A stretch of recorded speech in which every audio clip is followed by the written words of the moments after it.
Well, the most interesting one of the lot is this farmer, that he was baling hay and he said the bearing in the baler started to scream and make a noise, and he'd been having trouble with it, and he thought, oh no, not this again. So he stopped, put the baler out of gear, dismounted from the tractor and turned round, and the baler had stopped and the noise was still going. And he said, I was trying to come to grips with this for a minute, and he said, then I became aware of a shadow and looked up, and he said I was under a big saucer, he called it, and he said going from the length of the bale and the tractor would have been 90 feet in diameter. And it was kind of, and as he's flown in aircraft and he gets his crops done, he knows when an aircraft's about to stall, and he thought, shit, this thing's going to drop on me. And he ran out beside the paddock, out from underneath it, looking up, and he said looking up under it, it kind of came in and went up just dark, you couldn't see anything. But the most remarkable part was, you know, on merry-go-rounds at shows, they have the horses, and they have, it's that wide, they've got these little wooden lats.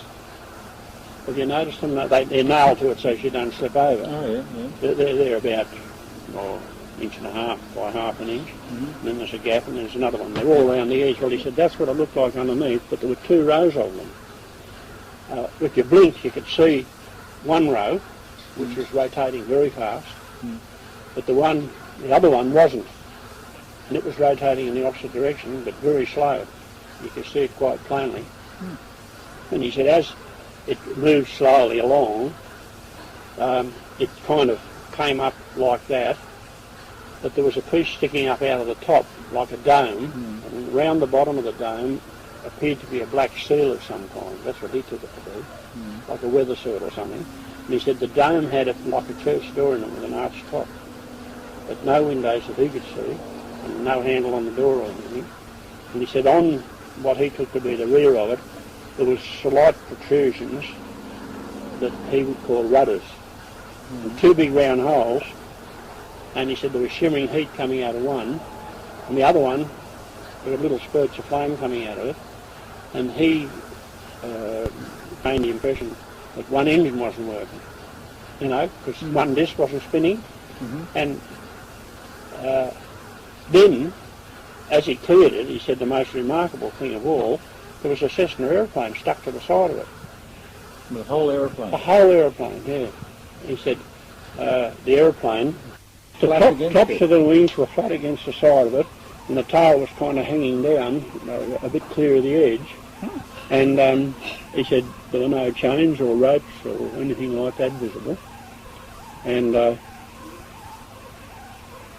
I think he said there was some oil running down the side of the Cessna, and he thought this may have been ingested if there was an air intake underneath or something, because heat and flame coming out would suggest air burning, wouldn't it? Yeah. Or something like that. Combustion and anyhow, he scratched the registration number on the tractor with a nail, and he said, next time I come up, I'll give you the number. And he did. It's written down at the shop in a book. And the interesting thing is, it was the day following when that plane went missing between Victoria and Tasmania. Right. You know, when that one, he rang up and said there were lights around him and all Frederick kinds of Valentich, things. Yeah. So this would have put it back, around about October 78. Yes, yeah. And it was the day following it. He said, anyhow, he said this thing moved off in the direction of where the military manoeuvres were. He said it kind of went over the ridge. He said the last he saw of it with this high-pitched sound.